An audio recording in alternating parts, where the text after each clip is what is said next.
The Next Generation Long-Range Anti-Ship Missile (LRASM) achieved early operational capability (EOC) with the FA-18E and F Super Hornets last month.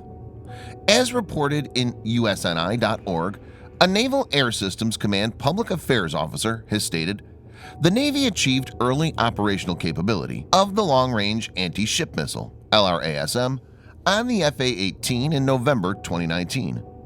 LRASM will play a significant role in ensuring military access to operate in the Pacific and in the littorals by providing a long-range surface warfare capability. The U.S. has been lagging in anti-ship missiles development, but this is a significant step. LRASM is a standoff weapon with a range of 500 nautical miles. That's around 925 kilometers or 575 miles. U.S. Navy operates around 10 nuclear-powered supercarriers, which are more than all the other nations combined. Each of these has an air wing that consists of FA-18, E and F Super Hornets that will now be able to carry the LRASM. In this video, Defense Updates analyzes how American supercarriers will take out Chinese and Russian warships before they can strike. Let's get into the details. This video is sponsored by War Thunder. If you are, like us, fascinated by military vehicles and technology, I recommend you give War Thunder a try. It's a military vehicle combat game which you can download and play for free on PC, PlayStation 4, and Xbox One with cross-platform support. It has a huge variety of more than 1,200 playable aircraft, tanks, helicopters, and ships from the 1930s to the 1990s, which you can take to battle on land, in the air, and at sea on more than 80 theaters of war. War Thunder's been kind enough to offer all Defense Updates viewers a special bonus, which will grant you a free premium tank, aircraft, or ship, and 3 days of premium account time for registering using our link in the description below. So take the plunge and join more than 20 million players from around the world.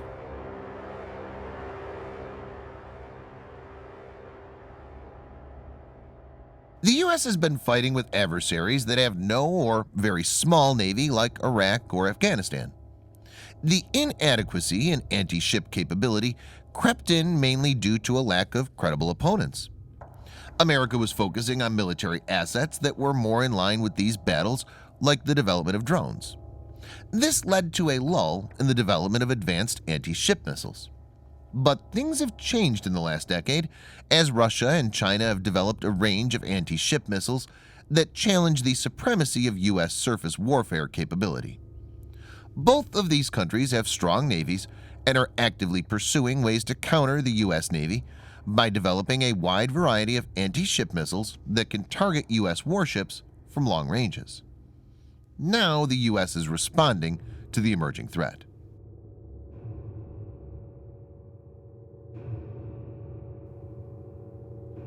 The U.S. currently uses Harpoon missiles as the main anti-ship weapon. Initially developed in the 1970s, it's seen many upgrades over the years but is essentially a 5-decade-old design. It's an over-the-horizon anti-ship missile manufactured by Boeing. Harpoon ER extended range can reach targets at a maximum distance of 80 miles or 130 kilometers. It has a speed of Mach 0.7, which means it has the high subsonic speed but not supersonic. U.S. does have SM-1, SM-2, and SM-6 supersonic missiles, which have a primary role of air defense with a secondary anti-ship role, but their small warheads are not capable of crippling a large warship. The only credible anti-ship weapon is the NSM. The Naval Strike Missiles, or NSM, is the upgrade of Kongberg's Penguin short to medium range anti-ship guided missile. The missile has a range of 100 miles or 185 kilometers. NSM is capable of high subsonic speeds. It is a sea skim mode by which it travels very close to the surface, making it hard to detect and intercept. It's also designed to maneuver to avoid enemy defenses. It's equipped with a 276 pounds or 125 kilogram multi-purpose blast fragmentation warhead. NSM features an imaging IR seeker, which is complemented by an inertial GPS navigation. The missile also has a built-in database of representative ship types to distinguish between intended targets and other objects. but even NSM is constrained by its range. For example, the Indo-Russian BrahMos missile can fly at supersonic speed and have a range of 185 miles or 300 kilometers. Its range is being upgraded.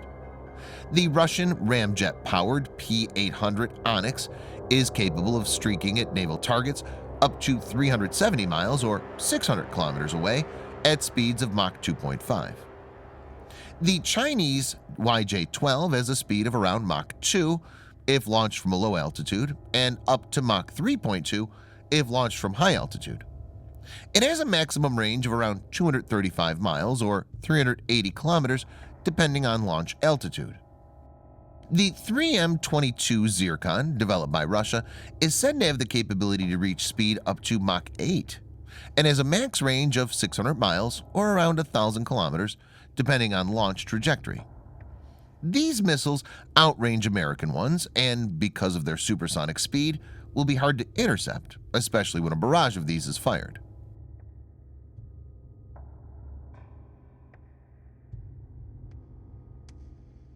The AGM-158 Joint Air-to-Surface Standoff Missile is a stealthy and highly precise surface-skimming cruise missile with a range of 230 miles, or 620 for the extended-range AGM-158B. Viewers may note that a shorter-range variant was used in combat on April 4, 2018, when two B-1B bombers launched 19 of these stealth missiles at a Syrian research center in Barza. Lockheed Martin worked on the missile further, and AGM-185C is developed, which is an anti-ship variant and is named Lrasm by the U.S. Navy. The missile is subsonic, but since it's LO, low observable, the enemy warship will not see it coming till it's very close. This strategy is a stark contrast to Russian and Chinese missile, which depend on speed to defeat the ship's defense. It's powered by an F-107 turbofan engine and has a 1,000-pound, 450-kilogram blast fragmentation penetrator. The warhead is potent enough to cripple a large warship. LRASM will cost around $3 million apiece, which makes it twice as costly as Harpoon missiles. U.S. Navy plans to acquire 467 LRASMs with an initial order of 23.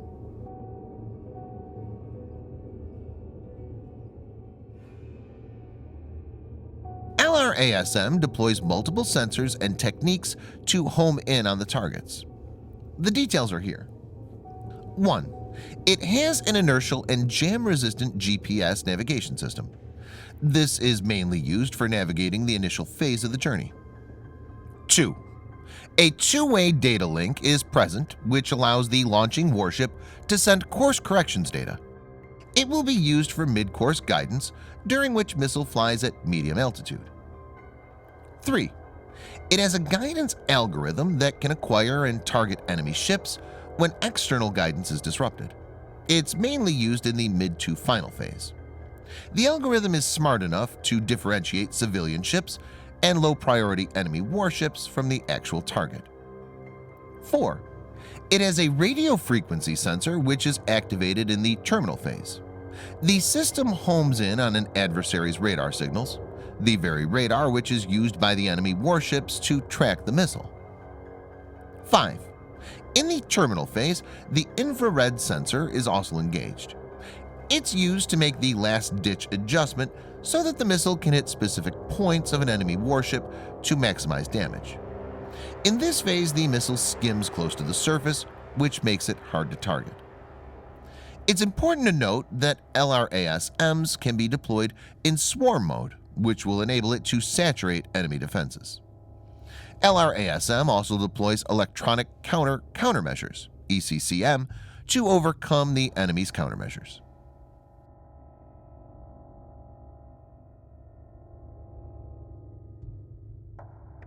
FA-18E and F has a combat radius of 390 nautical miles. That's 449 miles or 722 kilometers. So the LRASM-equipped Super Hornets will be able to strike targets at ranges of almost 900 nautical miles. This is an excellent tactical ability, especially when we take into account that American supercarriers have a very capable airborne early warning platform, the E-2D Hawkeye manufactured by Northrop Grumman. Operating from an altitude above 25,000 feet, the Hawkeye can warn the Naval Task Force of approaching threats and can provide positional data to the FA-18E and F Super Hornets. Super Hornets are capable and battle-tested aircraft, which has seen many rounds of upgrades that have kept them optimized for changing battle scenarios. These jets will be able to home in on the Russian and Chinese warships and will be able to launch the Lrasm without having to enter their strike envelope.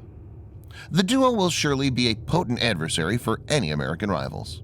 Furthermore, American Carrier Strike Group have Arleigh Burke-class destroyers that have 96 Mark 41 cells, and Ticonderoga-class cruisers that have 122 of these cells.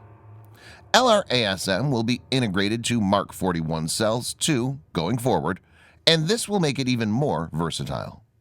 Thanks for watching. Subscribe for more videos like this. Hit the like button if you find the video interesting, and kindly provide your feedback in the comment section. This will help us improve.